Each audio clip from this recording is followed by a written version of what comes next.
Welcome back all of you.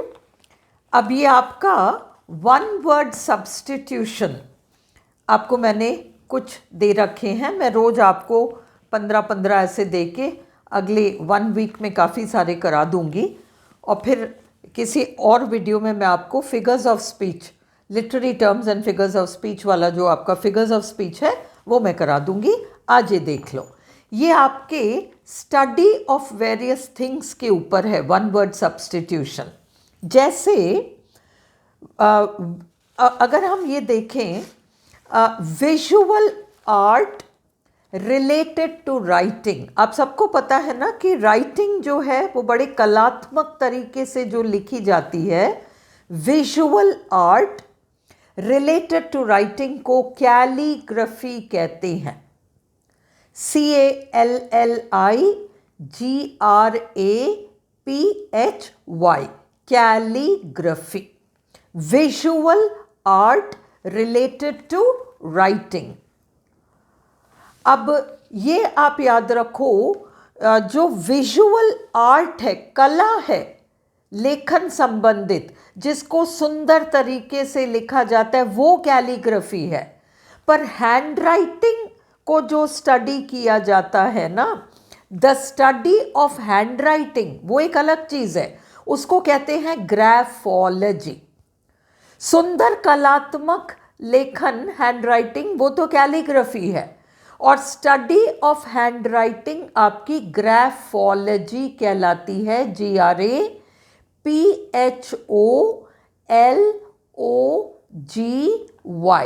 Graphology. अगला आप देखो, तीसरा, स्टडी और collection of currency, coins, paper money, medals and related objects. ये रुपए, पैसे, सिक्के, मेडल्स, नोट, इन सब का जो अध्ययन और इनका जो संग्रहण होता है उसको न्यूमिस्मैटिक्स कहते हैं।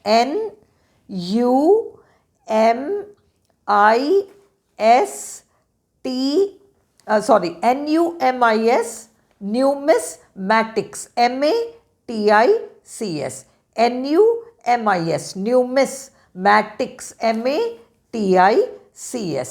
स्टडी और collection of currency, coins, paper money, medals and related objects.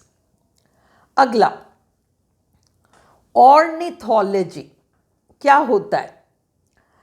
पक्षियों का अध्ययन, a branch of zoology, zoology से जुड़ा हुआ अध्ययन है ये।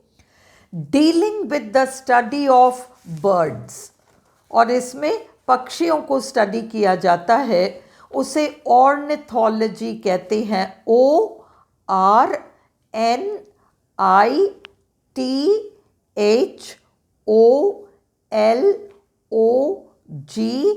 ORNITHOLOGY, ornithology, a branch of zoology dealing with the study of birds. अगला, ह्यूमन डेवलपमेंट, मनुष्य का जो डेवलपमेंट है, the science of human development को एंथ्रोपोलॉजी कहते हैं। कैसे फाइनली मनुष्य बना, क्या है? Anthropology, ANTHROPOLOGY।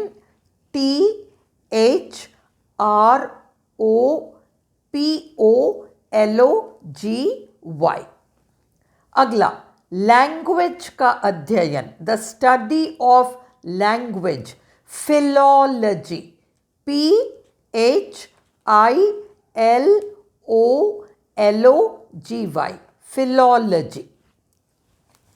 फिर जो एजिंग प्रोसेस है, मनुष्य जवान से बूढ़ा होता है, वो पूरा जो प्रोसेस है और एजिंग वाला प्रोसेस, उसको जेरंटोलॉजी कहते हैं। The scientific study of the process of ageing, उसको कहते हैं जेरंटोलॉजी। GERONTOLOGY, LOGY। फिर एक ये इलेक्शंस, फिर कितने वोट डले और क्या रहेगा, क्या ट्रेंड्स हैं वोटिंग के और क्या होगा क्या नहीं होगा, study of elections and voting trends, इसको कहते हैं सिफोलॉजी। PSEPHOLOGY,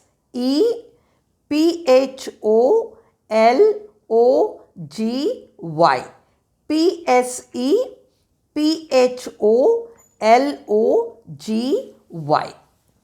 फिर स्टडी ऑफ द अर्थ, अब पृथ्वी और इसमें जो रॉक्स वगैरह हैं, चट्टाने वगैरह हैं, उन सब का स्टडी, ये आपका जियोलॉजी है, GEOLOGY,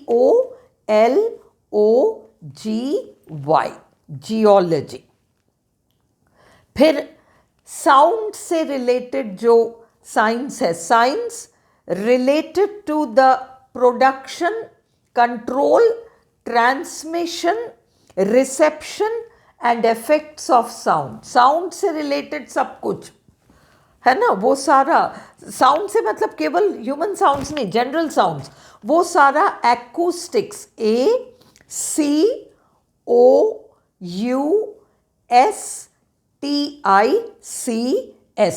science related to the production, control, transmission, reception, हमारे कानों तक जो आता है, and effects of sound, acoustics. फिर ये जो प्रिंटिंग प्रेस में प्रिंटिंग वाला जो प्रोसेस है, lithography, study of the print making process, print making process, उसको लिथोग्राफी कहते हैं, LITHOGRAPHY। अच्छा, रिलीजन का अध्ययन, theology, study of religion, theology, THEOLOGY।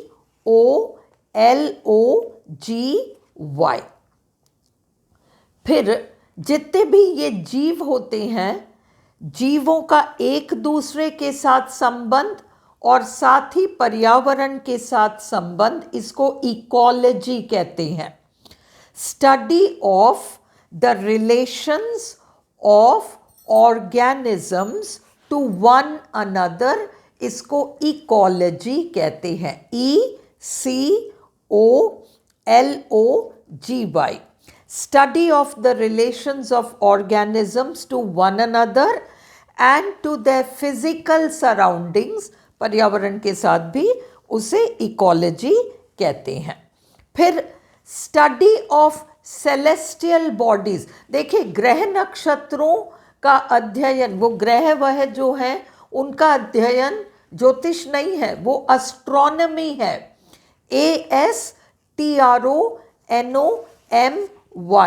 Astronomy है, study of the celestial bodies, वो ग्रह नक्षत्रों का अध्ययन एस्ट्रोनॉमी है। उनका प्रभाव मानव जीवन पर क्या पड़ता है, क्या होता है, उसे हम एस्ट्रोलॉजी कहते हैं। अगला, study of the influence of planets and stars on human events, उसे हम एस्ट्रोलॉजी कहते हैं। एस्ट्रोलॉजी उन ग्रह नक्षत्रों का प्रभाव मानव जीवन पर केवल ग्रह नक्षत्रों का अध्ययन, सेलेस्टियल बॉडीज का अध्ययन, ये आपका एस्ट्रोनॉमी है। फिर अगला है study of insect, science of insects, entomology, ENTOMOLOGY। और ये बॉडीली डिजीजेस का जो स्टडी होता है, ये आपका पैथोलॉजी, PATHOLOGY।